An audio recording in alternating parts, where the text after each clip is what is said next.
Howdy, yokes, and welcome back to Bacon and Eggs. I'm Tyler Carlin. And I'm Ethan Edgehill. And today we're saving the human race. Or at least Matt Damon. So set your humor to 75%. And make me stay, Murph! Because today we're bringing you... Interstellar!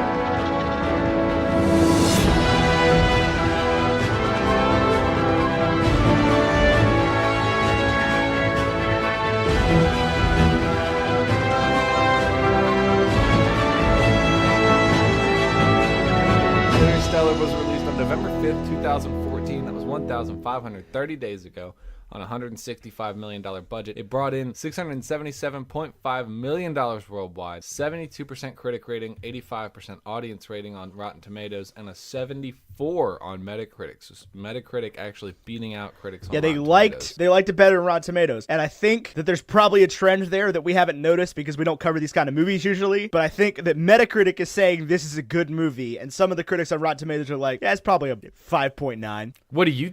So I was watching this movie. Can I give you my review real quick? No, you cannot. We have to rank National Treasure first. Then you can give me your review. Okay. So National Treasure, we got an email from a listener the other day that had a dedicated fan, Zach Pearson, doing our job for us. Yes. Love this initiative. Who sent us a list of the movies that we had already said where they went. Yeah. Jurassic Park #1, Toy Story 3, 2, 1, A Princess Bride, Miracle, Bumblebee, Ralph Breaks the Internet, Crimes of Grindelwald, Transformers, Venom. Man, Transformers really got the crap end of the stick on that one. It's not that good of a movie. Especially, so, I don't mean to keep bringing everything back to Bumblebee just for the third straight week in a row, but like, it's not that I love the first Transformers any less because of Bumblebee, but it's a worse movie because of Bumblebee. It is a worse movie because Bumblebee showed us what a Transformers origin story could be. Could have been, yeah, because Bumblebee was delightful. It was amazing. Anyway. Honestly, it may be ranked low on our list. Only thing is it's below a bunch of amazing films. He's got some tough competition there. Anyway, right. National Treasure, I would say, read me the middle part of that, Miracle, and then... Miracle, Bumblebee, Ralph Breaks the Internet, Crimes of Grindelwald, Transformers, Venom. This is better than Ralph Breaks the Internet, not as good as Bumblebee. I was going to say better than Crimes of Grindelwald, not better than Ralph Breaks the Internet. Okay, interesting. Okay, make your case. Now, well, I really enjoyed Ralph Breaks the Internet, and I feel like there's a huge gap between that and Crimes of Grindelwald. And the truth is, I love... There is, yes, no, absolutely. Yeah. That's that. We had this last year where right. It was like we had a couple bad movies, a couple really good movies, and we just consistently were like, well, that's between this and this, and that's between this and this. Right. And we're going to be doing that for a while. And listen, the thing is, I love National Treasure. I really, really do. But the chemistry between the characters is lacking. Justin Bartha not utilized as much as he should. Sean Bean lived through the whole movie. Yeah, that was kind of BS. Yeah, there's a character at the end who dies, one of Sean Bean's buddies, and it's not Sean Bean, right? And all of a sudden, you're supposed to care about Shaw this whole time, and like Sean Bean is like super distraught over the death of his best friend, and it was just a weird turn. But okay, so here's my case for it though. Is that, like, we're still talking about National Treasure. We're still jiffing National Treasure 15 years later. Yeah, Ralph Breaks the Internet will not survive the next 12 months. You don't think so? People will have forgotten it exists. I don't know. It was a Disney sequel that made it to theaters. That's a big deal. It is, but I think there's just so much happening this year that Ralph doesn't even get the chance to be timeless. I was very impressed with the way Ralph presented everything in a way that I thought would be, like, it touched on points that were, there was a few things that were cringy and not timeless, but there was a lot of it that was like, oh yeah, that was a cultural part of growing up in the teens, was like the way, maybe not eBay worked, but the way Facebook and all the other things worked. Fair enough. Okay, well, I mean, I'll give it to you because I do truly think that they're right there apart. Like, I think there's still a pretty big gap between Ralph Breaks the Internet and Miracle as well. We re-ranked Bumblebee below Miracle. That may have been a misstep. Yeah, I think that was a mistake. I think I think we'll rapidly change our mind on that one. But between both of those movies, I think there's a big gap between Ralph Breaks the Internet and Bumblebee. Then, yeah, not as big as the one between as big as the one between Ralph and Grindelwald. But I think depending on what we end up reviewing, there's 6 or 7 movies I could see slotting in there. Yeah. So I'll give you National Treasure below that. That's fine. We're about to. I feel so bad for this list. We have so many good movies lined up. We really do. like I do want to put a caveat on the next probably 2 months of Bacon and Eggs. I love Toy Story. I do. I love the Toy Story movies deeply. I'm sorry for what's about to happen to the Toy Story movies. I can only think of, I believe there's only 2 coming up that I know for sure beat Toy Story. I think that we're going to have to start putting movies in between them at some point, and that's going to be a tough conversation. Yeah, there's only 2 movies on here that I know for sure are better than all of the Toy Story movies. But what I'm getting at is there's a subset of the population, especially the population that listens to that, or to listens to our show, that is sitting here right now going, you already put one movie better than Toy Story. Who do you people think you are? I don't know. I think, and I just want to go ahead and apologize to that subset of the section. And I want to say that I deeply love the Toy Story movies. I also deeply love the Toy Story movies. For unbridled joy, there is nothing better than a Toy Story movie. I will also say this. I think longtime friend of the show, Seamus Gorman, will agree with us when we tell him what we're reviewing next. I agree with that as well. Avengers Endgame is going to be Seamus Gorman's favorite movie ever. Oh, that is whether not it's the movie good that or I'm not. talking about. No, I'm just making a call. Okay. It can be terrible. I don't think it's going to be terrible. But it's an unknown quantity still. It will be his favorite movie ever, no matter what. Here's the thing about Endgame is it suffers from a problem where it has more expectation on it than any movie ever. Like the only thing that may come close is the Phantom Menace, and that was terrible. There's 3 ways it can go with Endgame, and then we'll get back to Interstellar. But I just want to say this real quick. There's 3 ways it can go. 1, it's awful. It's just awful. Straight up, like the consequences at the end don't end up mattering. They try to go too hard in one direction, it doesn't work. The other possibility is that they undo everything from Infinity War and give it its own consequences and its own ending, and it's good. Or there's I think a 3% wedge in between that, where they manage to keep Infinity War good, but also make it a good movie. I'm banking on that 3% wedge. I think that 3% wedge is possible, but unlikely. But we'll find out in a couple months, and there will be a, what do we think is going to happen in Avengers Endgame Sunday brunch? Yeah, we will be doing that. So on Interstellar, give me your review real quick. Again, before my review, I want to read a positive review from a professional critic, but I have to pull one up first. Well, I've got a negative review while you're pulling that up. I've got one from Andrew Graham of the Detroit News, and he says, Interstellar is a grand undertaking, but in shooting for the stars, it loses its footing. It goes to infinity and beyond when infinity would have been plenty. Richard Roper says exactly what I thought about this movie, and he says, this is one of the most beautiful films I have ever seen. 4 out of 4. Is that what your review was going to be? No. Okay, so tell me your review then. I agree a lot with what Adam Graham said. It does lose its footing. I think that whole sequence at the end where he's like pushing the things into Murph's room is so stupid. I was so lost at that point. I was like, this is the dumbest thing I've ever seen. So had you ever watched this movie before? Yeah, I've seen it. Okay. Front to back. The other problem is that it is nearly 3 hours long, and it feels nearly 3 hours long. Oh, I disagree. Oh my God. I was sitting in that chair watching this movie for a year. No, I felt like I was on the surface of that one planet with the waves. This is one of those rare occasions where a movie is long as all heck, but does not have pacing problems. You don't think this has pacing? I don't think this has pacing problems at all. I also genuinely believe Matthew McConaughey was the worst person for this part. Really? Yeah. Okay, so who would you have picked? Christian Bale. It's Christopher Nolan though. Exactly. He did great in Batman. And The Prestige, but it's the Harrison Ford problem. I would have taken Hugh Jackman too. Oh, I would not have. No chance. As long as it didn't turn it into a musical, he would have been great. But you need. Okay, so are we gonna just go spoilery with this, or are we gonna try to not? I mean, here's the thing, people. It is on sale right now on iTunes for $10. It's probably available other places. That's to own it. It's $3.99 to rent. I bought it because I knew that it was the most beautiful movie I'd ever seen. I bought it in 4K, and I was very pleased with that decision. So it is. I think I texted you this. I may have just said it out loud instead of texting you. That happens all the time, and then I get mad at you for not responding. Long story. Anyway, yeah, I do that. I'm like, I need to tell Tyler something, and then I don't do it, and I'm just like, that son of a jerk. He just never texted me back, and then I look at the messages, and I'm like, I never said anything. That's why. Had this great idea, I just didn't say. Anyway, this is one of the most beautifully shot movies ever. Christopher Nolan is a master director. Yes, he is. Full stop, end of story. Like The Prestige, beautiful. All the Batman movies, beautiful. Inception, beautiful. This was his, and I haven't seen Dunkirk still for some reason. I don't know why, but this was his, as far as I'm concerned, his masterpiece as far as cinematography goes. But that shot with the camera on the side of the spaceship happened probably 8 times too many. Oh yeah, I agree with you there. That was the one thing where I was like, this is just, I don't know if you guys ran out of budget, because 165 million honestly seems pretty cheap for this movie. Yeah. But like, that is lazy. That is you strapped a GoPro to the side of your car and said, this is movie making. I agree with you there. I'm surprised you have anything negative to say about this movie, because I watched this film. Oh no, that's the end of my criticism for this movie. Because I watched this film and I was didn't like that shot. This is the most Ethan movie I've ever seen.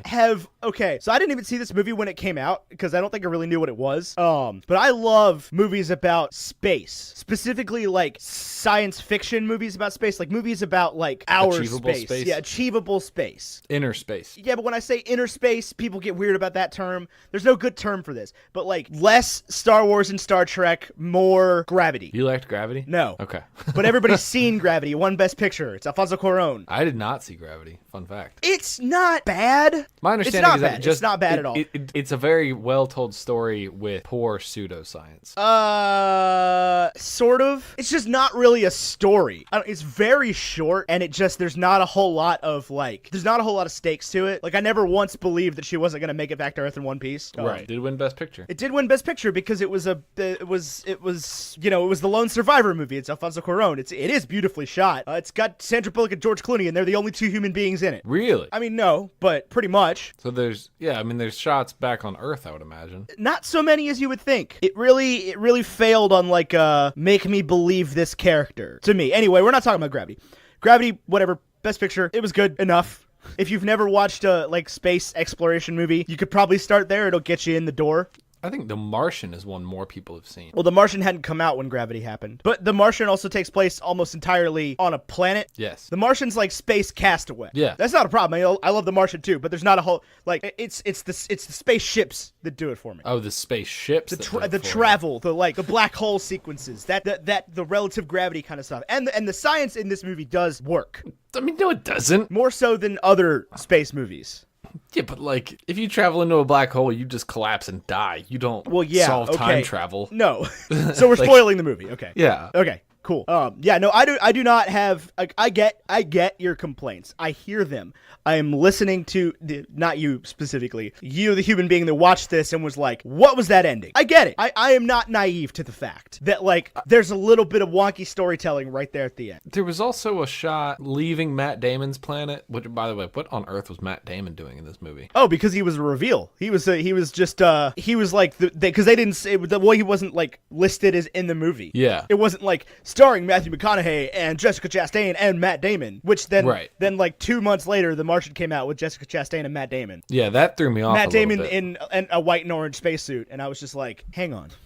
They just took it right from the set. Yeah. But no, yeah, when they rip Matt Damon out of that thing, and you're like, Matt Damon. Right.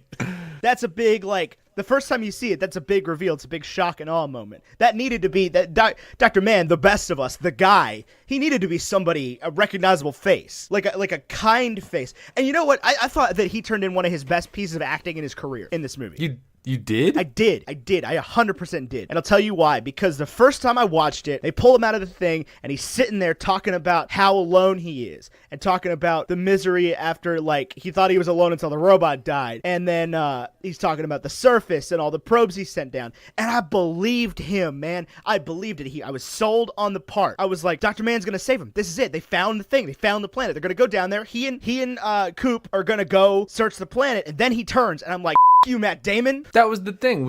Hang on, let me finish though. So this time I was watching it, and I never really paid attention to this before, but I was trying to watch it from a critical perspective.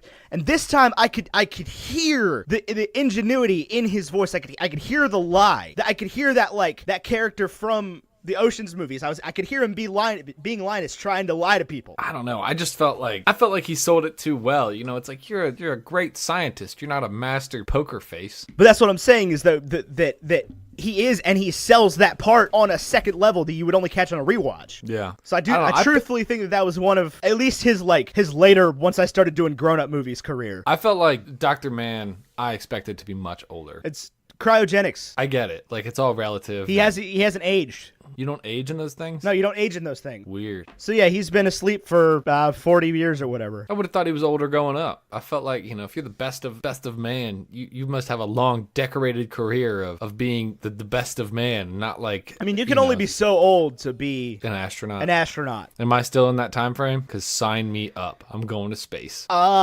I think you've probably missed the boat. Really? I feel like people who figure out that they're going to be astronauts figure that out at like 16. You think so? You're not in shape for it. Ugh, I could get in shape for it. You could, but I don't know if NASA would like, you got it. You didn't get the education. You're missing a lot of the characteristics. Unless unless NASA really like perfects, or Elon Musk is like, we're going to do a podcast from space. I'd be all in. Oh, yeah. It's Elon Musk, podcast from space. I'll change the name of the show to Space and Eggs. I can picture it now. You go on Cinemaholics, and John Negroni's like, and this is John Negroni coming to you from the internet in California. And this is Taylor Caleb coming to you from Mars. Oh, man. That would be a good time. But no. And I realized when we started, when you were like, hey, we're going to do Interstellar, I was like, all right, I got to watch this movie. I got to be prepared to go to bat for this movie, both on the show and in the comment section, because like, I think I listed this as my number 3 favorite movie of all time when we did the list. Yeah. And I don't know if it was 2, 3, 4, whatever, wherever, 6, 7, anywhere on the top 10. It remains there. Absolutely remains there. You think so? Absolutely. I just thought, I didn't care about the whole dust thing at the beginning. I felt like, why does he like Murph so much more than he likes his son? That was frustrating. I thought the little, square robot things that's the best you can come up with. I also just don't like the over-glorification of NASA. Listen, I'm all in. Space exploration is awesome. If we're going to have a nationalism push and we want to compete with another nation on getting to the Mars fastest with a person, sign me up for that as well. I'm all in. But NASA is running Earth at this point. Yeah, in secret. Yeah. That's dumb. Why? I don't know. Did America take over the planet and decide the scientists are going to run everything? That's not really the American way. It should be, but it's just not. I think NASA's running America. How did that happen? Because America fell apart. What did happen? Did I miss a detail in the beginning? Why is there no people? There was a blight. There's no food. What is a blight? That's what kills plants. Oh. What about the animals? There's no animals in this whole movie. There's no food. People are starving. Also, I don't think that you run across a whole lot of animals in Iowa cornfields. Maybe you do. I might be wrong, but unless there was like a moose walking through there, you probably wouldn't even see it. Corn's pretty tall. Right, but if you're making a movie about the problem with our food shortage, I think the exclusion of animals is an interesting thing. I was under the assumption they had already killed and eaten all the animals. Yes. That was my assumption as well, but I don't think a casual viewer would notice that. This is not a casual viewer's movie. This is an unapologetic, you have to watch this at least twice movie. Yeah. It's a Christopher Nolan movie. I mean, it's the Prestige in space.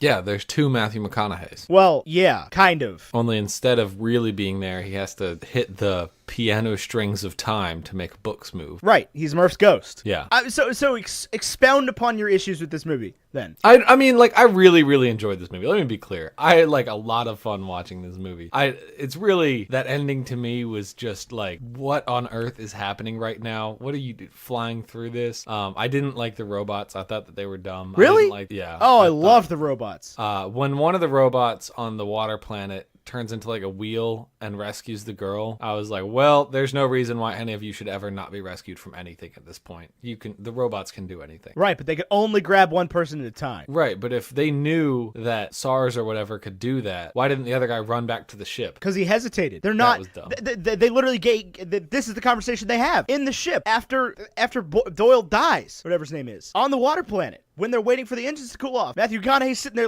y'all don't have any survival instinct. Nobody taught you how to be space rangers. You're just scientists. You're used to sitting in offices, and this kind of thing don't happen in offices. Theory's different than reality. Right, exactly. So that dude was just there's nothing bad that can happen. I gotta stare at and I kind of got the vibe, I don't know if this is implied or whatever, but I kind of got the vibe that he had a thing for Dr. Brand. What do you think of Anne Hathaway? What about her? In this role? In this role? I loved her. I thought she did a great Really? job. Yeah. Thought she did a great job. I have no complaints with any of the performances. None of them. I loved Matthew McConaughey in this role. Did you really? Yeah, because he needed to be that guy. He's not he was a pilot. He's not the scientist. He's not the daring, dashing action hero type. He's a lost pilot father trying to save the world for his kids. But he also there's is like, a scientist, and he's the greatest pilot in history. Right, but there's not that many people you could have picked to play that role that I would have believed the dad half of it. Christian Bale, never. Action hero. You think Christian Bale's an action hero? If you put him in that part, he would have been. I never would have believed that he cared about Murph. Never. I never would have believed he cared about Murph. Matthew McConaughey he's so much more everyman than that. Matt Damon could have done it. No, he couldn't have. Oh yeah. No, he couldn't have. No, he could not have, because then it would have just become he's too action hero. Because he's Jason Bourne. Because he's Jason Bourne. He's the guy. Elijah Wood. It still looks like a child. I know, but he's the guy from Spy Kids 3. Yo, I want to see this. Pause on this. It's I think a big network TV show, and it has nothing to do with Elijah Wood, but you can see where I'm going with this. It's got Daniel Radcliffe in it and Steve Buscemi playing God. Yeah, I think it's on TBS. Yeah, I want to see that so bad. Steve Buscemi is God. I saw that show, and then I read an ad for it, or like I saw it on Facebook, and I read the comment. The first comment was like, "Oh, so God's a white guy, huh?" And I was like, "Man, you are missing the point. Steve Buscemi is God." Right. Like, it's Bruce Almighty literally on crack. Yeah. But I jumped there from Elijah Wood and Daniel Radcliffe for the same person. Yeah, I got you there. I don't know. I thought Matthew McConaughey was perfect. He's, like, his whole career prior to that point, because this is before Dallas Buyers Club, his whole career prior to that point had been selling us on, like, why he deserved the chance to be in a role like this. Because This is before Dallas Buyers Club? Yeah. I did not know that. I think Dallas Buyers Club was 15. No, this was after Dallas Was it? Buyers Club. That was 13. Really? Yeah. Huh. McConaughey, Leto, Jennifer Garner. Oh. Anyway, yeah, Jared Leto, best supporting actor. Anyway, but his whole career, he was Mr. Rom-Com and Mr. Cheesy Comedy. He's all right. Yeah, he is. He's the Lincoln lawyer, man. He's the guy.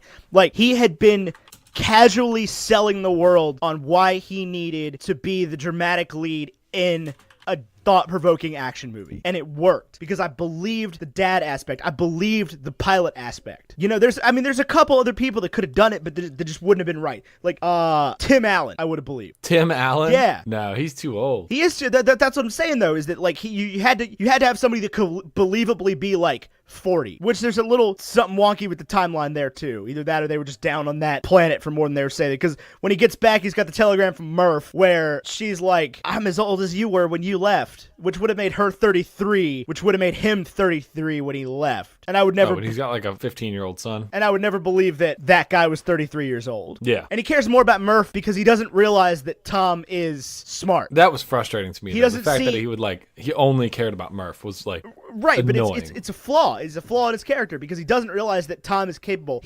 Tom just wants to be a farmer. Tom wants to grow up and be his dad, but he doesn't want to be a farmer. Therefore, he resents the fact that Tom wants to be that way and has to live that lifestyle. But Murph doesn't want to do that. He sees so much more of himself in Murph, to a fault. Also, the score, Hans Zimmer. Cheers. Oh yeah, the score Another was one. amazing. Another one, Hans Zimmer. A That was god really cool. among men. That was amazing because that was like it was almost like a what am I trying to say? It felt like a 80s video game score. Oh yeah, especially once they leave, they start trying to leave Dr. Man's planet, or once the tension between that happens, and you get that organ music going on, and it happens, and it continues to swell and swell and swell and get bigger until the point that Man blows his own spaceship up and dead silence. A lot of use of the dead silence in this movie. Just like it was as good.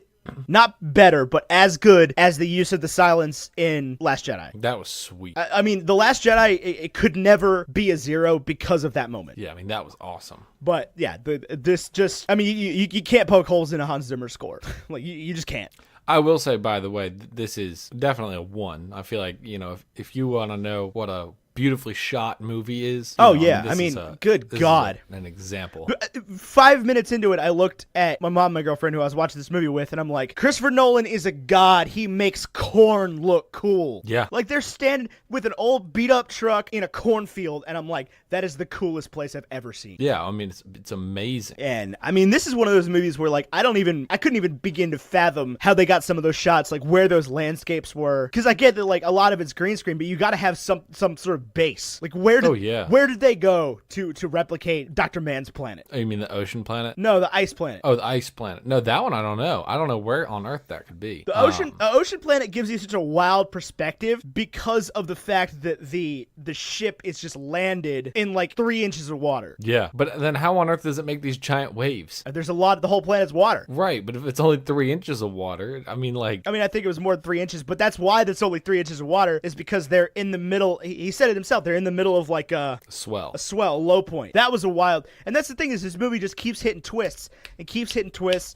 And it keeps hitting like hard moments. Yeah, like it does. There's a lot of twists and turns. They get back from the water planet. I can't remember Dr. Miller. Yeah. They get back from the water planet and they step out of the spaceship and they know it's been a long time, and you know it's been a long time because they did a good enough job of explaining the, like, you know, every hour is 7 years or whatever thing. And so, you know, you get back and you get off the ship and you're like, okay, it'll have been 7 years or whatever. And Romilly opens up the door and he's got the gray beard and is just like, I have not seen another human being for 25 years. Yeah. And you're like, holy crap. Okay, well, this is the worst I'm going to feel in the next 5 minutes. And then no, Matthew McConaughey sits down to listen to the videos and he has to watch his son grow up and he has to watch his grandson die. And he has to watch his son abandon him. And you're like, okay, this is the worst I'm going to feel in the next 5 minutes. And then he starts talking to Murph. Yeah, and then Murph shows up on the screen. And I'm just sitting there on the couch like, oh my God, leave me alone. Yeah, stop. Good God. Yeah, and Murph's all of a sudden grown. She hasn't talked to him in 30 years. And you're just like, whoa. All right. Matthew McConaughey stays young the whole time. There were so many great jokes. So what is that old school? That what movie is it? Varsity something? Whatever. When he says that's the thing about high school girls. I get older, they stay the same age. And there were so many jokes about this movie. About, like, that's the great thing about Matthew McConaughey. His kids get older, he stays the same age. Oh, God. He's been in some weird films. Matthew McConaughey? Yeah, he had a rough stretch there from 02 to 05. He was not in a good movie. Is that the failure to launch days? No, it was Rain of Fire, How to Lose a Guy in 10 Days, Tiptoes, Paparazzi, and Sahara, which I always liked Sahara, but apparently critics did not. I saw Sahara like a year ago. That movie sucks. Does it? I mean, it was cool when that was like, what, 2004, 2003 or whatever? 2005. Yeah. We saw that in theaters, and it was awesome because we were 12. Right. Yeah. Yeah, no, Sahara sucks. Really? Sahara's a bad national treasure. Sahara's a bad national treasure. And then he was in, literally from 2002 to 2009, he was in 3 good movies. And they were Tropic Thunder, Magnificent Desolation, Walking on the Moon 3D, and Frailty. We Are Marshall is a negative? It's a 48. Really? Failure to Launch is a 24. The Evel Knievel Story is not scored. Return of the Thundering Herd is not scored. What on earth? Is that like a follow-up to We Are Marshall? It is. That is not. Oh, it's a documentary. That is not even listed on. Yeah, okay. I was gonna say that is not listed on his acting credit. Yeah, he narrated the documentary. Fool's Gold was an 11%. I remember watching Fool's Gold at the gym one time because they had a room where they would just like play movies and you could like work out while the movie was playing. And it was like a thing. I remember really enjoying that film. Like, it really sucked me in. But I was probably just because I was on a treadmill and it was a good distraction. Right, but then he was in The Lincoln Lawyer, and then he was in Mud, and then he was in Dallas Buyers Club, and then he was in The Wolf of Wall Street, and then he was in this. Magic Mike is getting 80%, Bernie an 89%, Killer Joe is a 79%. I haven't seen any of those movies either. No, I've never seen those, but just giving you some points. But like, if you want a good Matthew McConaughey movie, go watch The Lincoln Lawyer. Go watch Mud. That too. Go watch Dallas Buyers Club. There was a very clear. I think you could pinpoint where it happened. It was Ghosts of Girlfriends Past. Yeah, where he was like, I'm just not going to do this anymore. He took 2010 off. Took 2010 entirely off and came back and was like, all right is dead. I'm a serious actor now. Right. I do good movies. I was talking about this last night. I firmly believe that in 100 years, when like the history books are closed on this part of time and we're, there's somebody, our grandchildren are on, like, the classic movie channel ranking movies and actors and everything. I think that Daniel Day-Lewis will be remembered as the greatest dramatic actor of this generation. I agree. And I will tell you why. It's not because Daniel Day-Lewis movies are my favorite movies, but Daniel Day-Lewis will not take a bad part. Correct. Christian Bale's been in a lot of bad films. Right, but he's also been in a lot of really good movies. But Daniel Day-Lewis, at least in the last, like, in living memory, like, since The Crucible. Because he doesn't act in a whole lot of things. He waits for the right part to come along where he can just totally snap. Yeah, and be Daniel Day-Lewis. And it's ridiculous because, like, he made like a 3-hour and 30-minute Lincoln biopic that people were like, this is the greatest movie ever. He's been in, looking at his list, according to Rotten Tomatoes, he has been in 3 rotten films out of 1, 2, Which are 3, what? 4, 5, 6, 7, 8, 9, 10, 11, 12, 13, 14, 15, 16... 17, 18, 19 acting credits. 3 are rotten. The 3 are A Man's Story, where he played actor, so probably not even like a thing, probably just a documentary or something. The Ballad of Jack and Rose, and 9. 9 was not his fault. I don't know what 9 is. It's like... It looks like a burlesque movie. Yeah. Daniel Day-Lewis turns in an incredible performance in a bad script. That's Guido Contini. But, like, he's made, what, 6 or 7... or 1, 2, 3, 4, 5, 6, 7, 8. He's made 8 movies since The Crucible, including The Crucible, and that was 1996. So yeah, the dude sits on his parts. He didn't do a movie for 5 years. And then 3, and then 2, and then 2, and then 3, and then 6. Yeah, and came back with Phantom Thread, which was like this close to winning Best Picture. Yep. Man, this dude can act. Yeah. Have you seen Lincoln? Nope. You should watch 3.5 hours? Are you kidding me? I don't think it's quite that long, but it's long, and it feels every bit of it too. But it is it is 2.5 hours long. It's like watching Picasso paint. Really? Yeah, like you're sitting there and you're like, I don't quite get what's this is a lot, but like I am watching a master working. Yeah. Anyway, Interstellar is definitely a 1. I cannot express how much I love this movie. Like before this movie came out, I would have told you that Christopher Nolan was my all-time favorite director. Now, granted, I have gotten into a sort of different kind of film in the last 4 years. Is Chris Nolan still your favorite director? No. Who's your favorite director? It's tough to say right now. I like a lot of different directors for a lot of different reasons. I feel like when you pick a favorite, well, because you have this weird pressure to, like, I have this problem with the Marvel movies where I feel like I'm supposed to pick a favorite hero, but then it's like, yeah, but I really like all of them. Right. Well, see, here's what happened. Here's what happened. I can tell you that Christopher Nolan was no longer my favorite director. Like about an hour and 45 minutes after watching this movie. Why? Because here's what I did. I went to Redbox, right? And I picked up Interstellar, which I'd been wanting to see, as well as Birdman. Oh.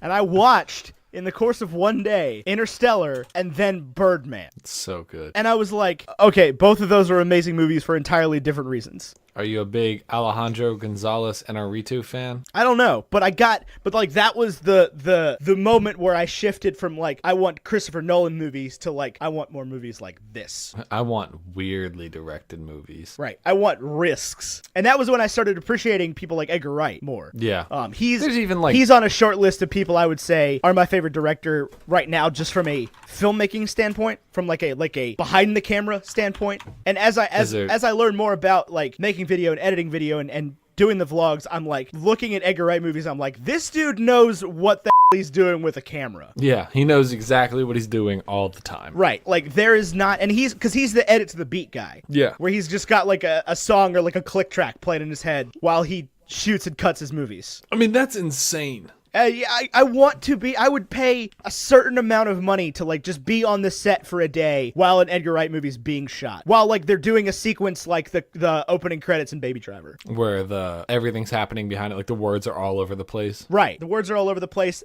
Some of those are like literally practical effects. Like there's people out there with like spray paint. Right. And they're getting like changing wall colors and stuff. They're getting that oneer. Oh my God. It is still like in my top 10 list of shots. What song is playing during that scene?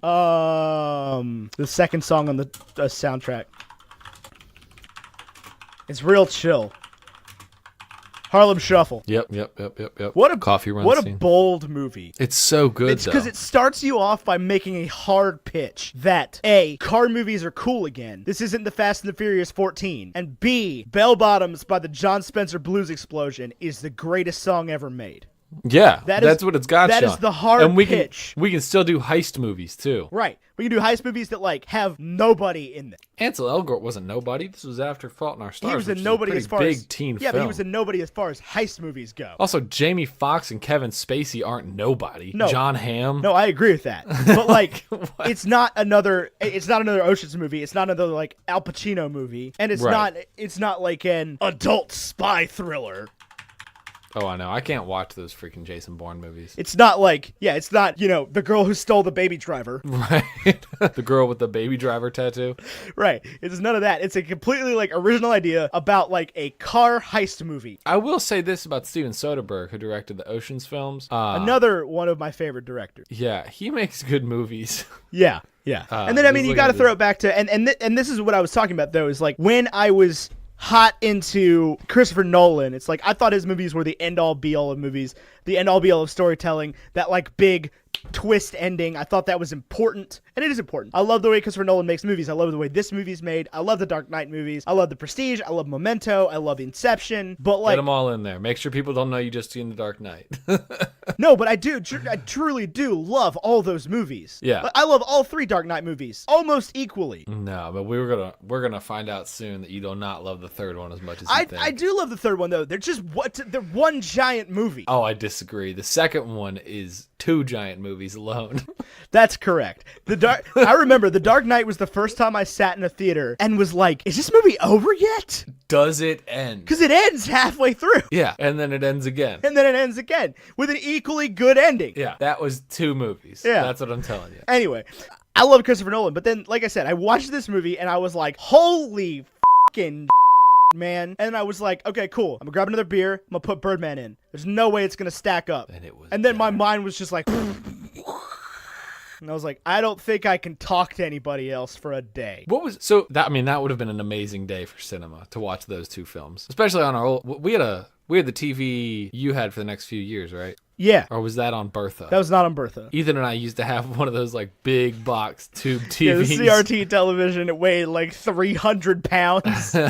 There was no option for getting your Xbox to plug into that thing. We got it. It was not. Oh, and the Xbox plugged in. I know. We had to work with the weird cables and everything. We got it from the Salvation Army. We got it from the Boys and Girls Club store for $5. Yeah. We pulled in and we were like, the apartment we were living in had a spot for an old TV this because it was an older apartment and it was just built in, and we were like, this is actually exactly what we need right now. And the guy we were living with for the past 2 years prior to that had a decent television. It wasn't a great TV. It was as great as the one we bought afterward. The $200 Hisense that I still have. It still works perfectly. Yeah, the Black Friday special. Yeah, that I think we went halfsies. I think it was $188 is what I want to say. We went halfsies on that, and then that's how when Tyler moved out, I kept it, and he shot me a Venmo invoice. Yeah, I was like, I want my money for the television. When realistically, I should have only paid you half of that. Depreciation. Why? Depreciation, please. How much value do you get out of that television to this day? It still works just fine. It's still a perfectly good TV. It's 1080, right? Yeah. I mean, it's not a Samsung 1080, but it's you can watch a football game. Well, I mean, yeah, it's I have a Samsung 4K in the living room now, 58 inch, that I'm just like, God. This is what you watch television on. That was a Black Friday special, 50% off. And that wasn't me getting sold. It was I went to Best Buy because I needed a television. You did need a television. I still have a very large television that I did not we had a 48 or whatever inch Sony TV, which was a really good 1080p TV, but it was, I think, LCD and not LED, and so it was starting to lose a little bit of its glimmer, and it would have some problems sometimes where I was like, I'm gonna wake up one day and this TV's just gonna the bed overnight.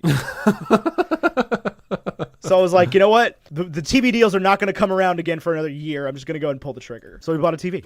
It's 58 inches and it just barely fits in the back of a 2015 Nissan Sentra if you take it out of the box. There you go. That's how we had to drive mine home, was in the back of a Nissan Rogue out of the box. You came very close on Black Friday to getting an emergency. I am standing in the parking lot of Best Buy. It is 42 degrees and I have a television that doesn't fit in the car. Help. Call. I believe I was at work because I work retail.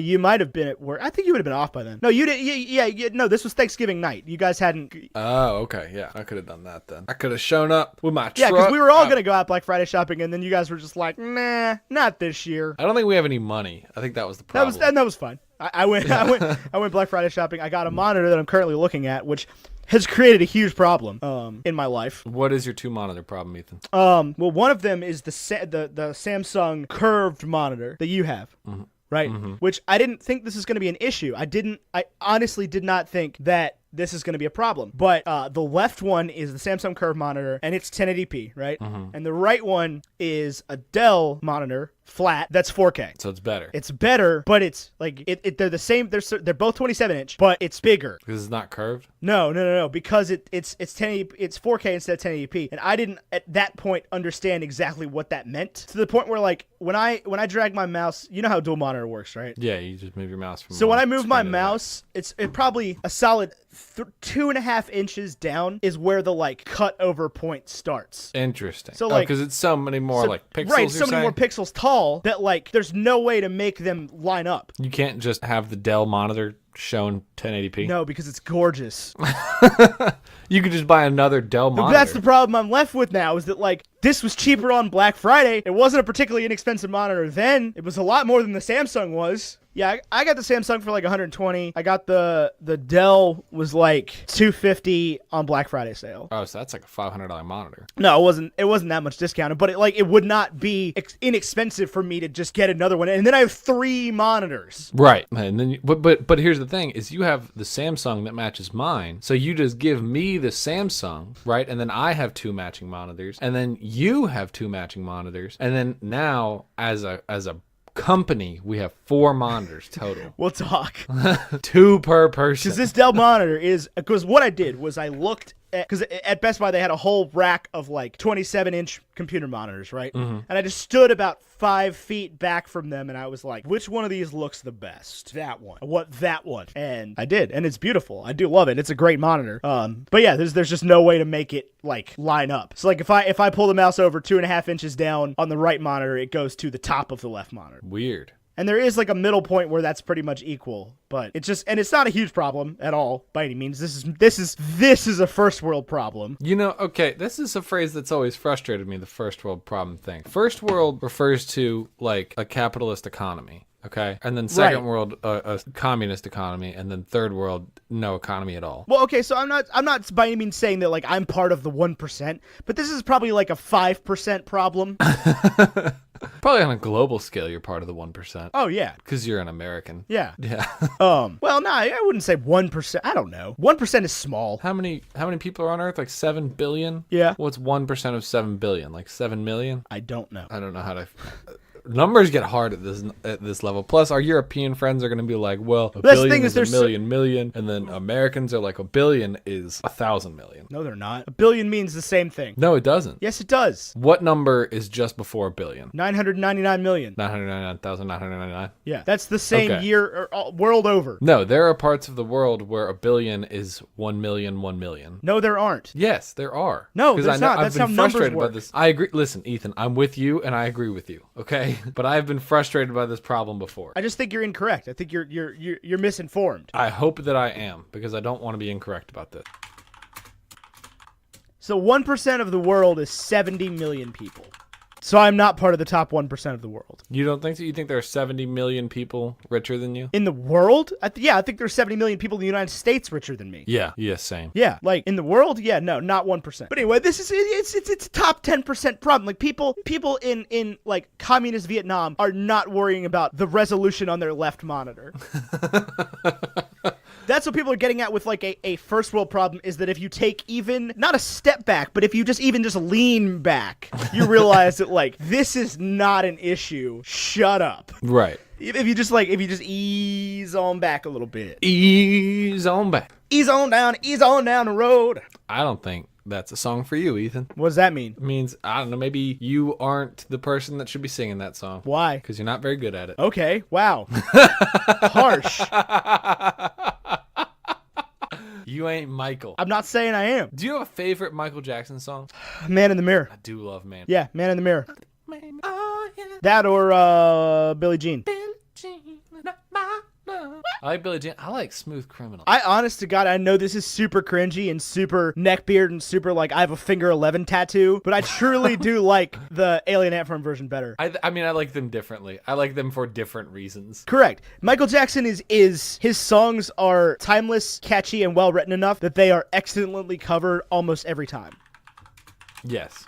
Like, I think it's like Breathe Carolina that does a Billie Jean cover that's really good on Punk Goes Pop albums. The Alien Ant Farm cover of Smooth Criminal is really good. The Fall Out Boy cover of Beat It's really good. Ooh, I like Black or White. I like Billie Jean. I like Beat It. I like Smooth Criminal. Truth be told, Michael Jackson was an extraordinarily talented human being. One of the all-time greats, and I'm very glad his name has been cleared. Yeah, that was an exciting thing. Very glad for that. That, like, I can just openly like Michael Jackson now. Yeah, there was a time in our lives where that was not the case. That was not the case. Michael Jackson was like the most horrible person ever. And like they've investigated his everything that he's done 10 years after he died, and they have found nothing. You know what song was really good? PYT. Yes. You know what I don't love? Lil Mike. I don't love the Jackson 5. Really? I don't. I really the- don't. Especially that version of I Saw Mommy Kissing Santa Oh Claus. my God, I was going to say the exact same thing. I think that is the worst Christmas song. I really did see Mommy Kissing Santa Claus, and I'm going to tell my dad. That would have been the case. I did see Mommy kissing Santa Claus. I hate that version. Oh my God, it's terrible. But It's I can so live with bad. the like ABC 1 2 3 whatever, like whatever that is. The one that Jay-Z sampled. Yeah, that's all right. Yeah. But like even then I prefer the Jay-Z song that he sampled that in. Actually, I prefer the Linkin Park collaboration of the Jay-Z song that he sampled that in. What about I Want You Back? What is that? Is that Cher Lloyd? Well, Oh! I think that's probably what I was thinking of. Blame It on the Boogie. Whoa! Maybe you shouldn't sing that song either, Ethan. Yo, that song is a bop. Thank you for reminding me that song existed. I think you'll listen to it a few times and you'll be like, oh, this is not a bop. No, that song rips. No, it does not. Yes, it does. That was a big song. When you think high school dances, what comes to your mind for music? Crank That Soulja Boy. Crank That Soulja Boy is exactly what I think. Like Starstruck by 303. At a school dance? Yeah, a Katy Perry version. I think this would have been college, but I think Gas Pedal. Oh my God, I forgot about that song. Yeah, you got those like Grab the wall. you got those songs like the Dougie, The Dougie, the Cupid the Shuffle. the Wobble. Oh my God, if I never wobble again, it'll be too soon. It's so long because at first you're just like, oh, Wobble, baby, wobble, baby, wobble. oh, And the dance is just too hard. right. The foot part Right. is not just But not every obvious enough. white girl in America automatically knows how to do it. They were born with that. With the wobble. With the wobble. But then the problem is 7.5 minutes into the wobble, you're just like, oh my God, help.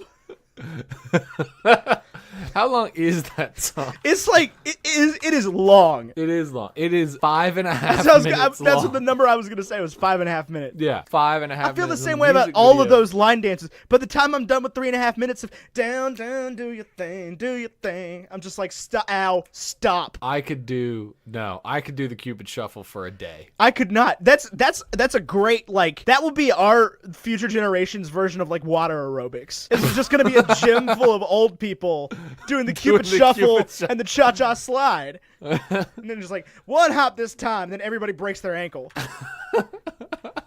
Cha-cha slide. That's one I love because you just never know what version's gonna come on. But it's mostly the same. It's Like, mostly I could the same. probably do. It's mostly I could the same. probably do, if you took the lyrics out, I could probably still do the cha-cha slide. Yeah, and that's the thing is you've just got a group of like dead-eyed teenagers doing this on rote memory. Where like Yeah. you could cut the song off entirely, and they're just gonna sit there and be like, to the left, Everybody clap your hands. take it back now, y'all. Da, da, da. One hop this time. Right foot, let's stomp. Left foot, let's stomp. Freeze. Now it's time to get funky. Everybody clap your hand. Have you ever seen Mr. C the Slide Man?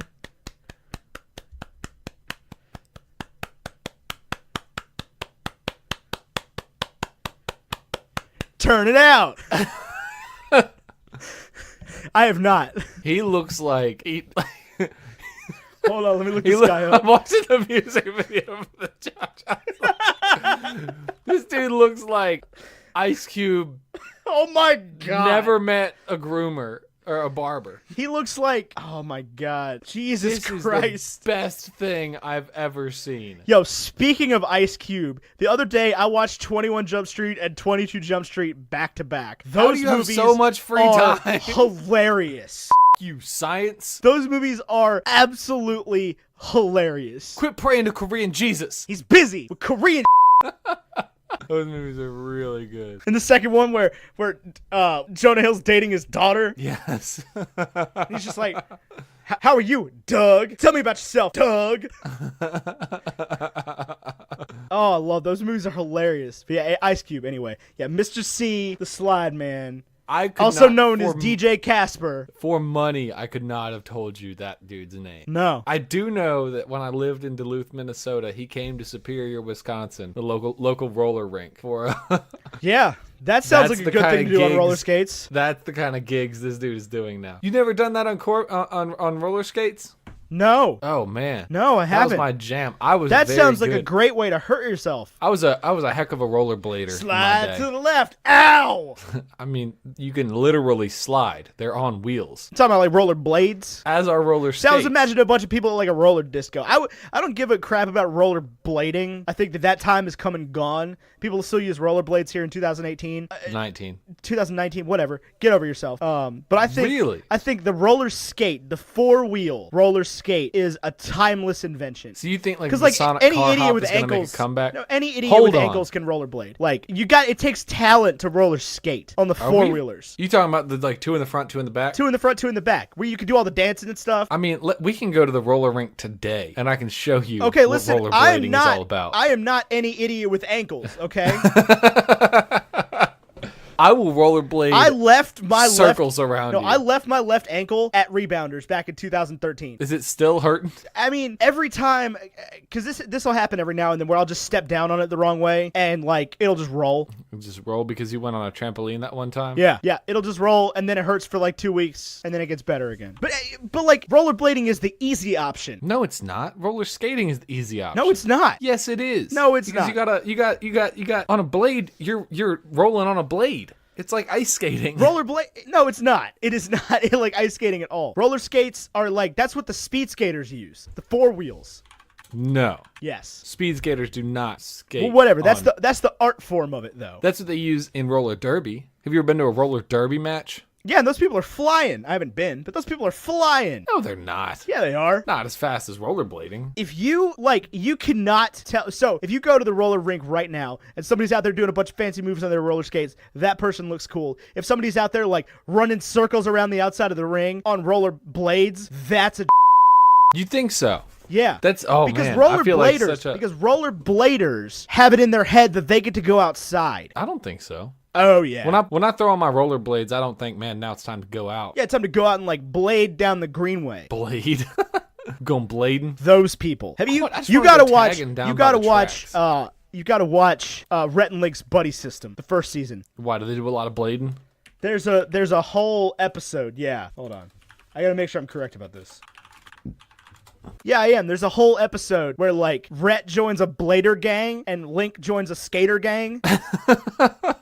And it's the, Is there a big rivalry there? It's like the fight on the Santa Monica Pier between bladers and skaters. It's hysterical. It's episode 4 of the first season of Buddy System. It's absolutely hysterical. This is wild. I found a video of the inline speed skating master 4-man final from 2013, and the commentators cannot even pretend to care about what they're doing. Really? This is the greatest video of all time. I'm sharing it with you, Ethan. Speaking of commentators, I've recently learned that a good commentator can make any sport interesting. Yeah, obviously. Because why do you think people like soccer so much? Why do you think I like cycling so much? Rest in peace. Oh my God, dude, don't. Why do you do that to me? Yeah, let me tell you what's not interesting is watching people bike. I'm so sad, man. It's criminal. I mean, it's awful what happened to Paul Sherman, the greatest voice in sports broadcasting of all time. I can't even imagine. I can't even imagine what it's going to be like. Are they going to have some American guy do it? I'm sure they are. They're going to put Bob Roll in the box. Bob Roll? Yeah. From the Head Sweats Ask Bobkey segment.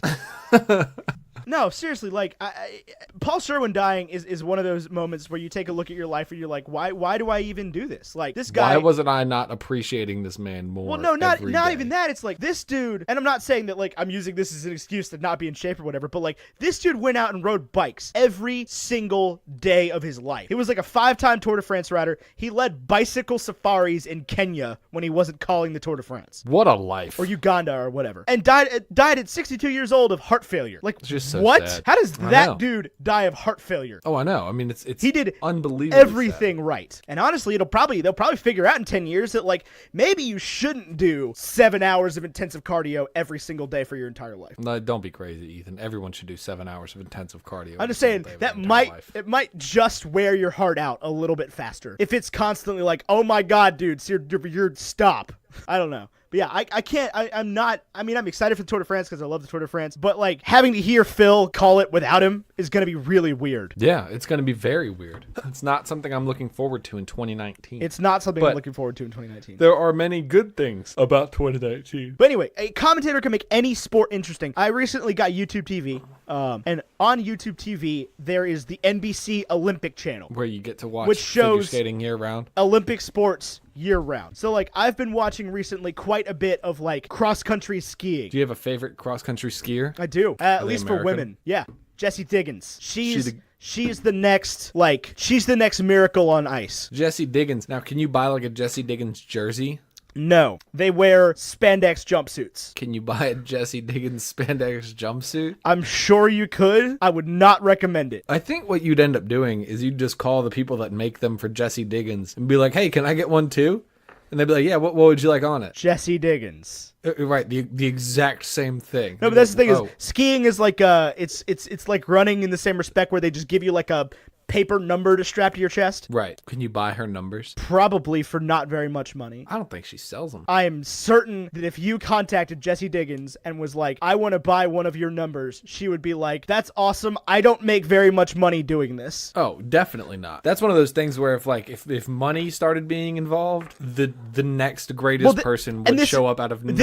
This is what America's figured out about sports and what the rest of the world hasn't. And this is why we have diversity in our leagues and why we have so many sports and we can maintain so many sports is because if you just throw a ton of money at it, it'll work. Right. No matter what. That start at 6 years old preparing to be the next best football player. Right. And there will be so many of them that the amount that get injured and don't make it doesn't even matter. Right. Like the next great golfer is out there playing putt-putt at 2 years old right now. Right. Like as soon as you can walk, they've got a golf club in their hand. The next great basketball player is making layups when he's 3. Like now that's also not to discourage you if you're any age and want to pick up a sport. No, not at all. I'm pretty sure that if you're just in good shape and have access to some snow, you can go be a professional cross-country skier because there are like hundreds of people in this race. Are there really? Hundreds. But that's the thing is the commentators are so interesting. And I've been watching it because it's all winter sports right now because it's winter in 75% of the world. I would say in 50% of the world. Yeah, well, 50% of the world,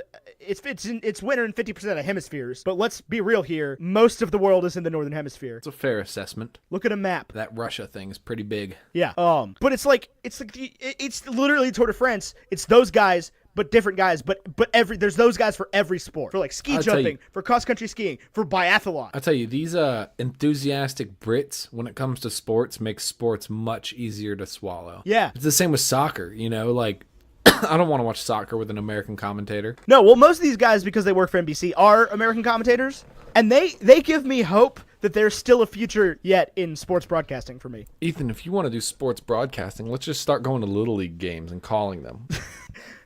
I'm just saying, like, I could go call ski jumping. I could learn the necessary things. You think so? Yeah. What do you know about ski jumping? Not a whole lot. You stand. I know that. I've done it on the Wii Fit board.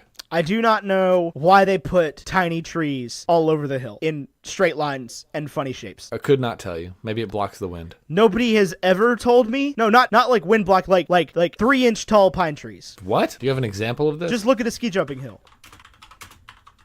Because they show them when they're doing the thing, and it like they never say anything about it. Look, okay, here's why there are tiny green plants at the bottom of ski jump hills. This is an article. Business Insider. This is an article. Let's learn. I refuse to read this article. I can read it too. No, I don't want to know. I don't want to know right now. It's very simple. It's one sentence that tells why. I'm sure it is, but that's the thing is, it's just like I've been watching ski jumping in the Olympics for as long as I can remember, and they've never said it. I feel like that'd be one of those things where they would get on and they would be like, all right, the Olympics are on. A bunch of people have never watched this sport before. Let's explain everything there is to explain about this sport so you know how to play And it. normally they do. Because like But that at the same time, when I watch curling at the Olympics, I feel like they do not explain it to me at all. Really? I feel like I'm just No. yeah, I have When no I idea. watch curling at the Olympics, I feel like I can go out there tomorrow and curl, and I am incorrect about that, but I feel like I could do it. We could probably arrange a curling situation. There's Ethan and Tyler. Before you finish that one, there's a Roanoke curling club. But can we make a video out of it? That's the real question. Yeah, Ethan and Tyler try curling. I'm sure we could. I'm sure it would be as simple as getting in contact with somebody at the Berglund Center or somebody at the Roanoke Curling Club and being like, hey, can we make a video about this? We'll call it Ethan and Tryler. Can you teach us? Can we have 2 hours of your time? And I'm sure the volunteer guy that is like loves curling and teaches idiot Roanokers how to curl will be like, oh my God, yes. Will this sell me more tickets? Yeah. Maybe. We can find out. I thought about doing it, but it's like you got to sign up either at the beginning of the season or halfway through the season. And I found out about it like the day after the halfway through the season mark started.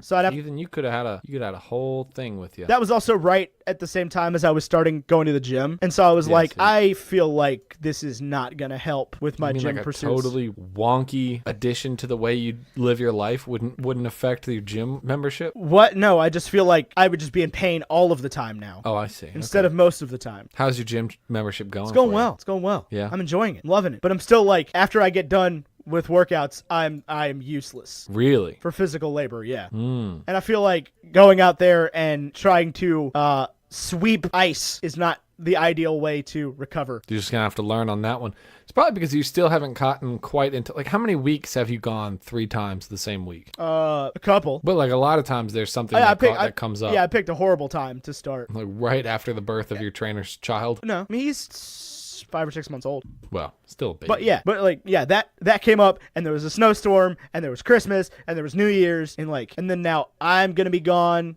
a lot in January and early February. That's me all the time. I realized one day that I just say yes to all travel opportunities always. Ye who hates traveling. I don't hate traveling. I just don't have like much desire to see the world. Like it's just not a priority for me. Yeah. And it's not like I don't have a problem with people who travel. I don't think that travel is bad by any means. Can I offer you some friend-to-friend advice? What? When people are, especially in like the Discord, when people are talking about their aspirations to travel, and places they want to go, you coming in and being like, I don't really want to travel. I don't understand it. I do understand it. I get why people want to see the world, it comes off in sort of a like y'all's dreams are stupid. I don't have anything to add to this conversation, but I'm still adding this conversation kind of way. Oh, I definitely know that happens. I definitely know that I show up and I'm like, travel's not really for me. And I know that is a thing that bothers you when other people do it, when they pop in to be like, I have nothing to add to this. Right. And it's like, well, okay then. But at the same time, I just want to hang out. I'm just trying to gently let you know that like you could possibly rephrase that a little bit instead of just being like, traveling's just not a priority. Traveling's not a priority. Because when you start,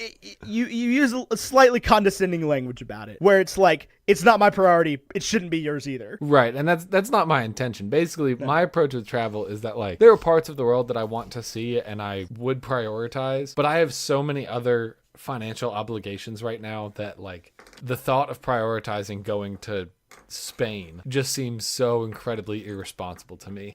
And like my desire to go to Spain and like not speak the language and I don't know, see Spain, I guess, is just like, I don't know, I get so frustrated doing touristy things that like it just is not a priority for me at all. I'll tell you, you have a great resource for traveling Europe in Chris Millihan. He went to a lot of Europe. He did, but he also did every single touristy thing that was possible. Mm-hmm. And has a pretty headstrong guide developed in his mind about which touristy things are just absolutely not worth it. From what I understand, if you're going to Europe, you do have to go to the Louvre. But which don't I believe. See the Mona Lisa. Don't see the Mona Lisa. Do go to the Guinness place. Yes. That's apparently like as cool as it sounds, like, cooler than it sounds. Right. And don't like, just because it's a cliche, don't skip Rome. Right. Don't skip Rome. Rome is cool. Yeah.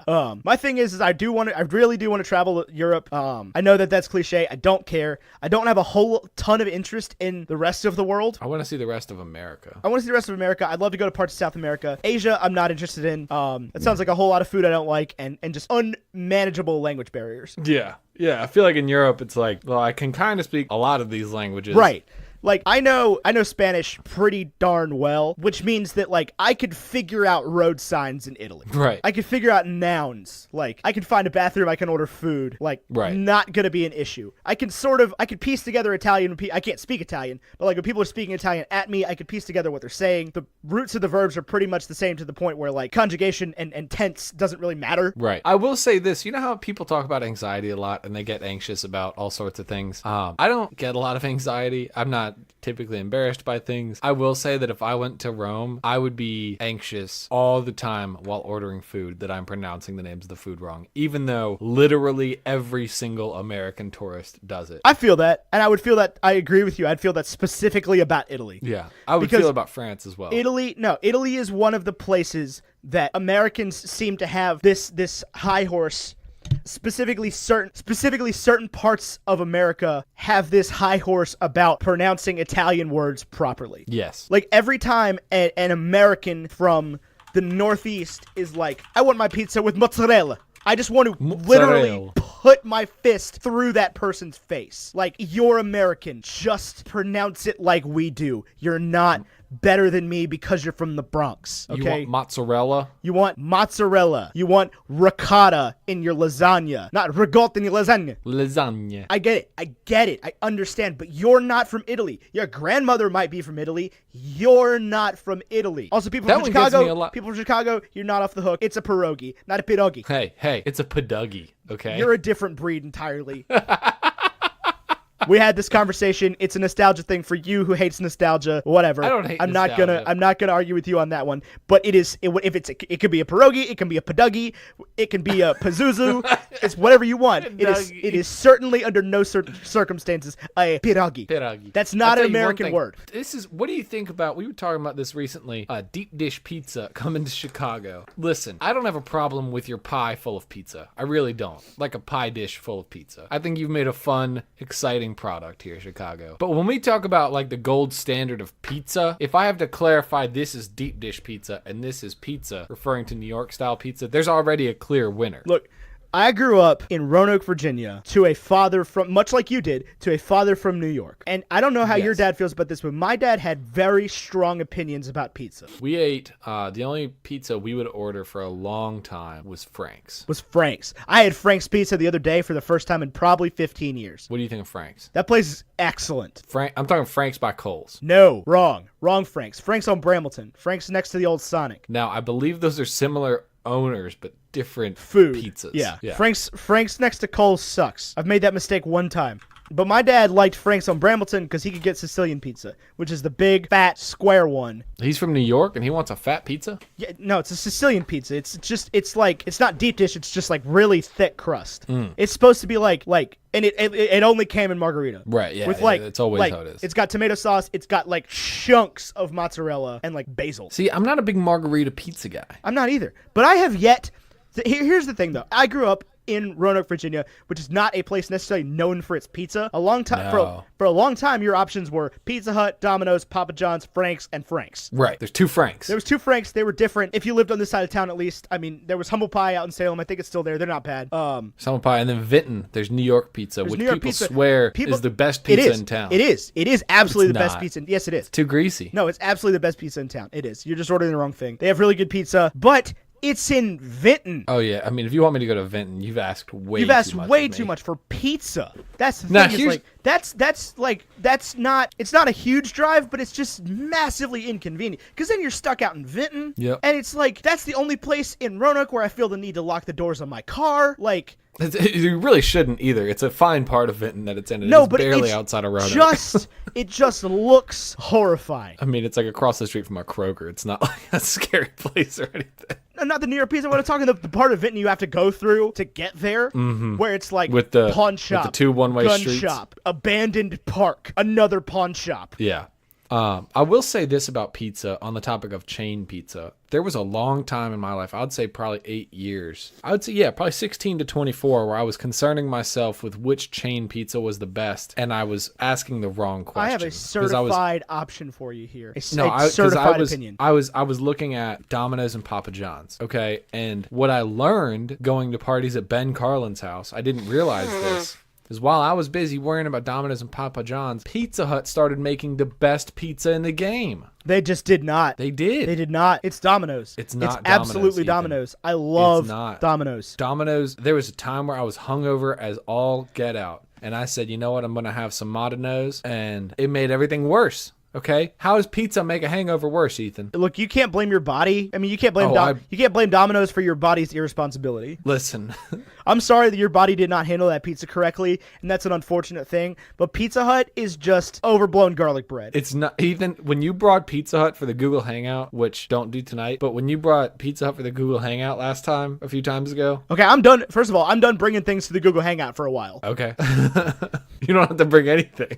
Well, there was, I was like 3 weeks every where you were time like, I've hey, can you asked just you- stop and pick up some beer? And then you were like, hey, can you just stop and spend $20 on a pizza? Every single time I would say that, I was joking, and every single time you would do it. And I was like, okay, well, whatever. I'm not going to stop him. If he wants to get pizza and beer, I'll let him do it. Well, anyway, you're pitching in the next time. But you brought that Pizza Hut here, and that was like the best pizza ever. Now, let me be clear. No, When you're and eating this chain is pizza, why. you were eating a different product than restaurant pizza. Yes, but this is why. Is because the best pizza, no matter what, the best pizza is the pizza that is in front of me. That's true. Yeah, no, I'm not And this was the point I was about to make. I grew up in Roanoke with a very unsophisticated palate for pizza. I have, is it pizza? I am a simple Yes. man. Okay, I like my pizza with crust, sauce, cheese, and meat. That is how I prefer my pizza. I have yet to meet a pizza that I did not like that had crust, sauce, cheese, and meat. I used to work at a really good pizza joint. Brickhouse had great pizza. Everywhere That was a has good great pie. pizza. Everywhere that makes pizza has great pizza. You know why? Because pizza is delicious. Right.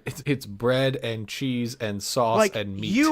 the best pizza. It's the same adage. You're like, what's your favorite flavor of beer? Free. What about after that? Cold. Right. My favorite pizza is the pizza sitting on some sort of flat device in front of me. Typically part of the pizza box. Typically just the pizza box. Right. That we have unfolded, and I have put ranch on my corner. Ethan's turnaround with ranch has been a life-changing revelation. Ethan, for years, would say ranch was the most disgusting thing in the world. And then one day, he was like, wait a minute, this is awesome.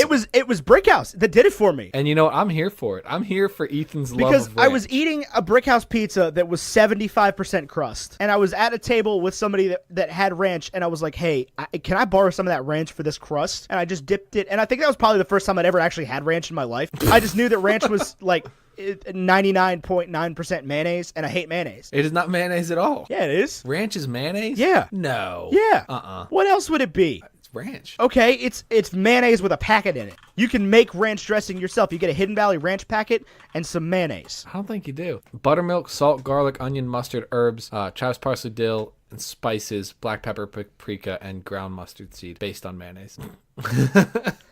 I never would have thought of ranch and mayonnaise at the same time. They don't taste the same at all. They're white, though, because mayonnaise No, but doesn't ranch taste has like specks in anything. it. This is what we're Ranch has talking specks about. in it. This is what we're talking about on the show last week. Mayonnaise only subtracts. Mayonnaise only adds. No, it does Mayonnaise not. is the Mayonnaise best. is disgusting. It doesn't taste like anything. It tastes like rotten egg whites. It's just overly creamy. No, I love mayo. You know what mayo is? Mayo is the constant experience of getting halfway through that loaded griller burrito from Taco Bell. You know what I'm talking about? The loaded griller thing, the little $1.50 taco thing. You know what I'm talking about? Yeah. Yeah. When you're getting halfway through that and you get a pocket of nothing but tortilla and sour cream. That's a good time. No, it's though. not. That's a horrible time. That's an awful time. And that is what mayonnaise on a sandwich is like constantly. You're eating an entire sandwich full of that pocket. I hate love that. mayonnaise. I just can't imagine not liking mayonnaise. I just don't. I put mayonnaise on my hot dog. I do. Oh my God. Yeah. No. Yeah. No. Is That's bun not even meat- Chicago style. That's not even anything style. That's wrong. No, it's right. You bun, meat, mayo, ketchup. That's a long burger. You got bun, meat, mustard, ketchup. Nah, mustard and me have never been good friends. I respect mustard, and there are times, but a hot dog is no time. Mustard for this. is a refined condiment. Mustard is you have any gray poupon? You know why? You know why? Because sour is a good flavor. Yes. Anytime you can add that in it, like a good vinaigrette, sublime. Because that tangy is what you're looking for. Mustard is tangy, and it's a delightful flavor. I tell you what, I will amend my hot dog. Here's the thing with hot dogs also. I never eat hot dogs. What kind of person eats a hot dog? That's No, never. It's like you're at a why on earth you're would literally you at ever a do ballpark. that? Right, yeah. Why would you ever make a hot dog? Other than that, they're cheap, which is They are a good enough incredibly reason. inexpensive. Yeah, good enough reason for me. They're also, but that's the thing is though, I avoid hot dogs because people are like, oh, hot dogs are terrible for you. And then every time I bite into a hot dog, I'm like, this is freaking delicious. I know. I've been And they're thinking. like, don't you know what's in that? It's like 90% pig butt. And I'm like, okay. And it's 100% awesome. Rump roast is delicious. Not that kind of butt. What kind of butt were you talking about? It's just like pig parts. Oh, yeah. No, I get that. But I mean, it's been ground up. Whatever. It tastes fine. You're not going to bite into it and get bone or anything. I have. Really? I will never eat another goddamn Oscar Mayer hot dog as long as I live. Yeah. You're a Hebrew National guy? Oh, yeah. Yeah, Hebrew National makes a hell of a dog. Now, Oscar Mayer cheese franks. The ones that have cheese in them. Right. You wrap that in a Pillsbury Crescent, make a giant pig in a blanket. Delicious. We used to make pigs in a blanket every day at our house when we lived together. Because you would just kind of do that, and I was not going to complain. Well, yeah, because it was like, this cost me 30 cents. Right. And it's You super delicious. You would come home from the grocery store with like a 30 rack of beer, Crescent rolls. ramen, crescent rolls, and Little Smokies. that was my diet. I mean, because Brick House would feed me pizza. Oh, that was pre-Brick House, brother. Oh, yeah. I would do Hamburger Helper a lot, too. That made me feel like a real cook. Yeah. And then one day I was like, I can't do it anymore. I'm done with Hamburger Helper. You've seen the like Hamburger Helper knockoff that's like ground beef assistant? That's me, All right. actually. I'm the ground beef assistant. Cool. Anyway, so let's get back to Interstellar. Yeah, let's do some rankings. Let's talk about Matt Damon as a villain. Matt yummy, Damon. Matt Damon. My wife just opened the door with a cinnamon roll. What a great thing. I know. I had a bagel this morning. I had a donut. A donut. Yeah, I had a bagel with butter and jelly. It was delicious. I think you're doing bagels wrong. No, it was delicious. It wasn't like an everything bagel. You want to hear me chewing on the podcast? Is that what you No. want? This was a lot more chewing than I anticipated. Okay, so we need to rank the film, rank the villain, and give it a breakfast food. Okay. You seem like totally blown away by this. No, I'm just trying to think. Oh, I've got it. Okay, well, hang on. Well, Matt Damon is sort of a villain. He tries to kill our lead. Yeah, but like time is the villain. Relativity, yeah. Yeah, it's like it's literally like a race against time. Right. Those darn ocean swells are really what put the nail in the coffin. Right, like that was well then, you know, the black hole thing. I think the other problem so here's the only problem I have with the ending of this. is that he knows he's not going to stay, so why on earth would he write stay in binary? No. Because that seems kind of dumb. No, it doesn't. What do you mean, no, it doesn't? He writes stay before he's figured it out. Yeah, but he must have known when he was writing stay in binary that his daughter, like he must have He remembered wasn't writing her stay being in like- binary, he was writing stay in Morse. You're right. He wrote the coordinates in He binary. wrote the coordinates in binary after he figured it out. That's the thing, is he's trying to make himself stay so he never gets to where he is because he thinks he's going to spend his whole life trapped in that black hole and he's never going to get to see his daughter again, so he's writing stay. That's before he figures it out. Gotcha. Then he writes. Then he realizes he's not going to stay. He writes the coordinates on the watch in binary. Mm-hmm. Well, he writes the coordinates in binary in the sand, and he writes the equation In Morse. If anybody is the villain, it's Michael Caine. It's Because he sent him up. because he sent everybody up knowing that the mission wasn't going to work. I can't believe you didn't like the robots, man. Yeah, no, I was not. I sold thought on that this at was all. I thought this was the best iteration of like helpful robots in a science fiction movie. I loved how human they were. I think that like when you show your children this movie, they're going to be like, man, this is dated. Well, it's supposed to feel dated. I know, but I think that they could have been more creative with their robot design. Right, but the robots are supposed to feel dated. They're old technology. Dr. Brand literally even says, like, this is the best they could come up with. This is the best the government had. I still don't like them. I had no issue. I love the robots. I love the fact that Tars is Lou Luhu from The Grinch. Is that who that That is? is who that is. I And figured loved, they must have I been. love that there were different actors for the robots. I did like that. The Case and Tars had different voices. I would have liked a little Anthony Daniels cameo, though. That would have been nice. I would not. We need less of that. You probably wouldn't recognize me because of the red arm. But no, yeah, if anybody, but Relativity is the villain, and it's better than the Iceberg, man. Like, it's the greatest villain of all time. Because it kills everybody? It kills everybody. Time kills everyone. Ever. Yes. Everybody ever has died because of time. Yeah. It's like Titanic, Iceberg, mosquitoes, time. Time. Time kills all. Right. Okay, I know what breakfast food this is. Do we need to rank it? Because I think it goes below Toy Story. Which one? Oh, the collection. If it beats any, it beats the first one. Okay. You just started in a completely different spot than I did. Where would you have started? This is better than Jurassic Park. No, it's not. Yes, it is. Nope. Yep. Nope. Yep. It's not better It than just Jurassic is. Park. It just is. It just isn't. It is. Oh, I could not disagree more. Jurassic Park is so much better than this. How? In what way? It's definitely more timeless, as evidenced by the fact that it's been 30 years, which is an argument you made in this discussion about why a film matters. It's the pseudoscience, I think, in Jurassic Park makes more sense. I think it's maybe not shot better, but It's definitely not shot better. yeah, that's Chris Nolan. It's also Jurassic Park. Well, I mean, if we're just basing things on pseudoscience, though, then let's go ahead and just cut everything we've got planned and review The Martian next week, and you put that number one. I do like The Martian, but I wouldn't put The Well, Martian over but the Jurassic Park either. pseudoscience in that one's perfect. It is. Maybe. I don't really know how Mars works. I'm not smart enough to argue with that one. No, that was the whole thing, though.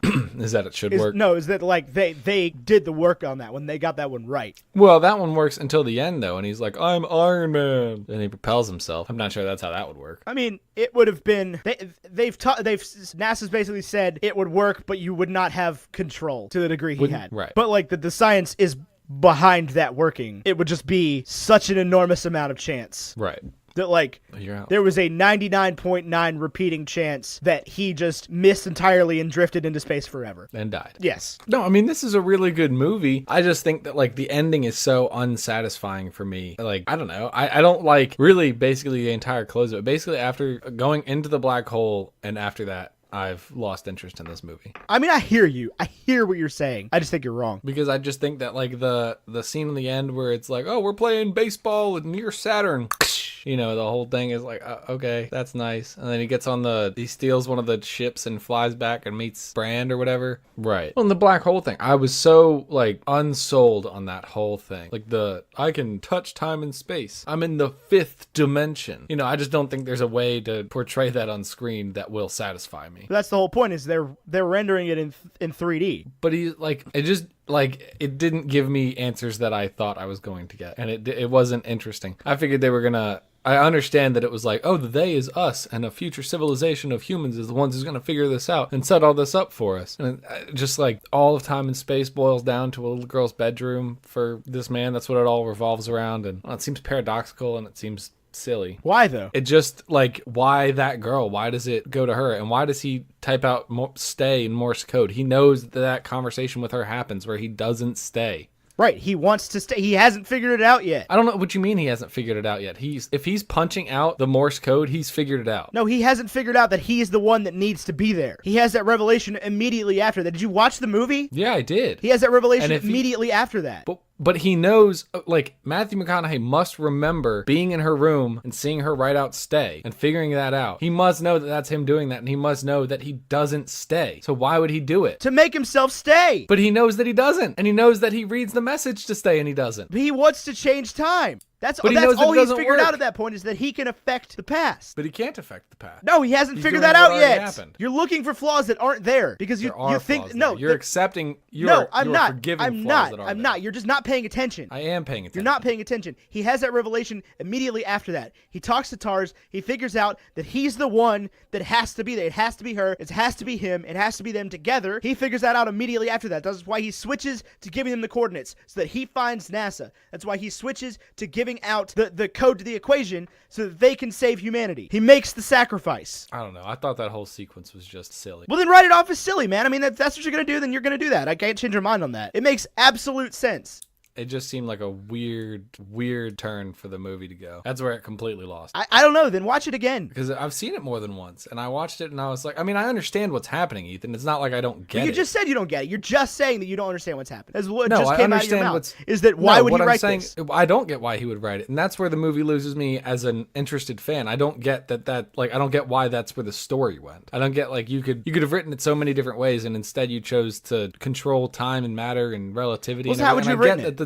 What did you want? I don't know. What did you want out of it? I don't know, but that's not what I would have done. Okay, but what do you want out of it? What would have been a satisfying ending to you? He just dies? He could have made the necessary sacrifice to send something back. He did. He jumped into a black hole. But he went into this weird magic place. He didn't know that was going to happen. We can control 5 dimensions. I understand that. He made the sacrifice. He jumped into the black hole so they could lose the weight, so Bran could get around the black hole to get to the planet and to save Earth, to save humanity. Great. Stop there. Why? What does it matter? Because there's just this weird, like, flex of special effects at the end. It's not a flex of special effects. It was. You know, Toy Story 1, you got a great ending there. The toys land in the car with Andy. You got a, you know, they're all together again, and To Infinity and Beyond. You know, car chase. It's a good time. This is just like a weird, confusing thing where, like, he can sort of control what's going on in the room, but not really. He can't really get in there, but he can, if it's near the bookshelf, mess with the time turner piece. You didn't feel like any emotion toward that conclusion? Not at all. No, I thought it was stupid. Whatever. That's fine. I thought it was like, why on earth would you take this I'm hearing direction? You, dude. I hear you. It's silly. It's whatever. That's cool. I thought the rest of the movie was wonderful. All right, then put it below Venom, dude. Whatever. Like, that's not what I'm saying, and I don't know why you're reacting. Because you're saying that the ending is stupid for just because it's stupid. Because that's your entire justification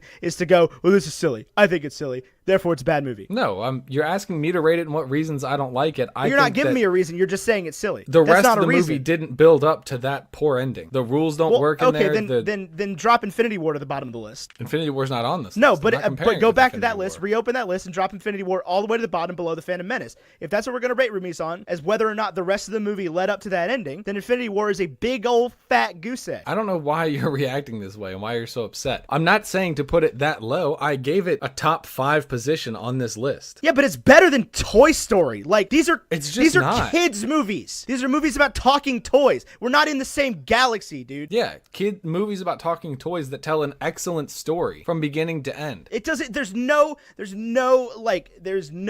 circumstance under which Toy Story compares. Toy Story is better than this movie. It's just not. Pixar's not even on this level. Pixar can't dream this hard. Oh, I just disagree with you so much. This is a better movie. No animated movie will ever come close to this. Ever. Oh, I just disagree with you. Ever. No animated movie. WALL-E is better than this. No, absolutely not. You're just insulting it now. No, and WALL-E, like this, has an unsatisfying ending. The ending is satisfying. No, the ending to this is not satisfying. The whole, from when he goes into the black hole to the end of the film, is unsatisfying. Because it's silly. It doesn't make any sense. Just watch it again. I've seen it more than once, Ethan. You're not paying attention. You're not listening. I am paying attention. You're not, I am listening. Because you just keep saying, I don't understand why he wrote that. I don't understand why he wrote that. I don't understand why he wrote that. It's silly. And I explained to you why he wrote that, and you just said, I don't understand why he wrote that. So we're not getting anywhere. Doesn't make any sense. It does make sense, though. Why would he?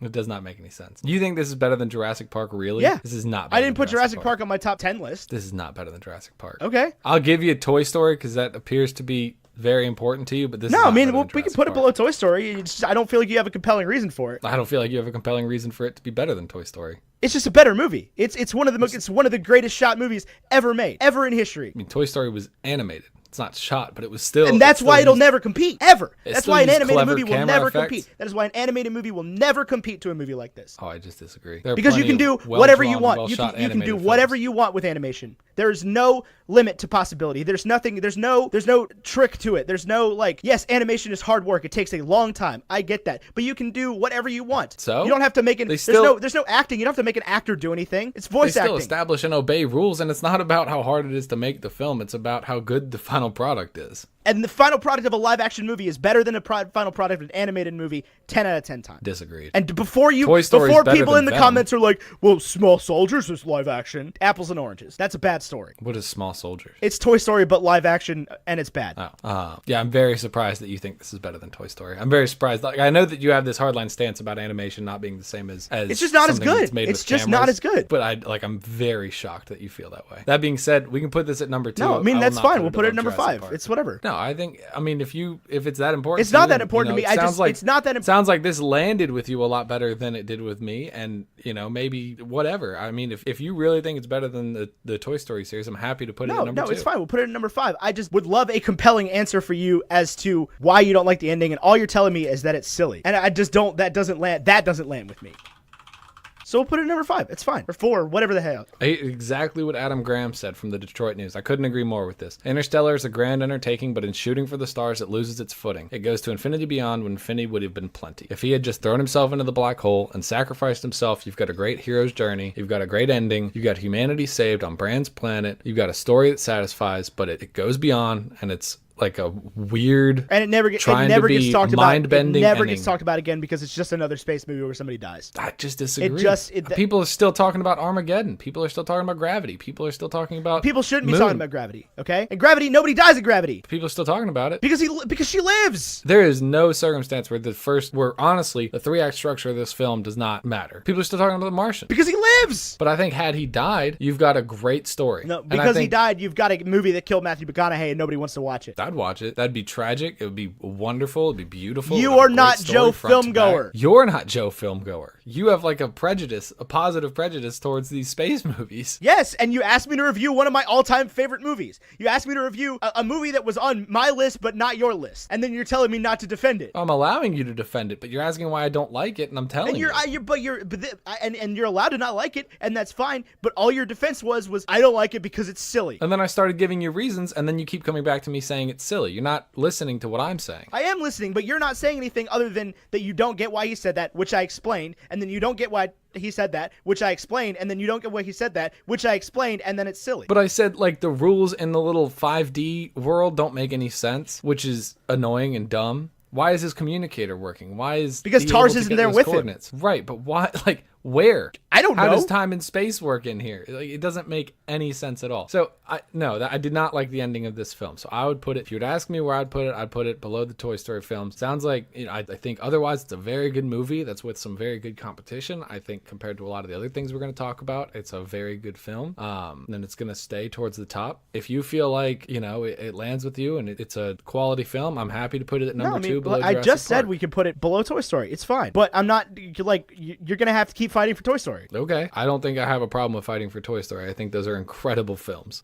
And they're very good films. They're not gonna hold up. I can tell you straight up, they're not gonna hold up to The Dark Knight. I agree with you. Like, I'm not even gonna hear an argument for that. I'm with you there. Okay, just letting you know. But I don't know about Jurassic Park.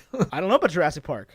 I know where I would put The Dark Knight. I do not. I will need to revisit it. I do know that next week we will be starting that trilogy with Batman Begins. Yep. Are we announcing that right now? And we do need yes. I guess we can announce that. We have 4 days before this comes out. So. Right. Okay, well, cool. And then we'll put it below the Toy Story movies. Okay. Begrudgingly. But we'll put it below the Toy Story movies. Okay. So next week is Batman Begins with hopefully Ryan George. He's signed on to do that from Screen Rant. We just got to make sure the scheduling and everything works with him. And then we'll continue through that. And then we'll do some Lego. And then we'll do a bunch of other things. We're going to do a whole month of animated movies. Yep. So that we can say that we cover animated movies here. We do indeed. Because that has been the sticking point so far. Yes, but we will cover animated We'll cover films. animated movies, and then we'll go back to real movies. You're not going to win me on that one. Live action. Real movies. But yeah, that's all I've got for you. That's also all I've got for you. You can find everything in the description. We're already over time, and Ty has to go. So you can find everything in the description. It's all down there. Music, merch, whatever you want. Buy some stuff. Join Patreon. It's awesome. We're going to have a lot of fun at PodCon. If you're listening to this on Thursday and you're going to be at PodCon, shoot us a message, and we'll find you. Yeah, Yay. we will. PodCon. Yeah. Awesome. Yeah. I've been Ethan Edghill. He's been Tyler Carlin. Until next week, arrivederci. It's all about space and time or something.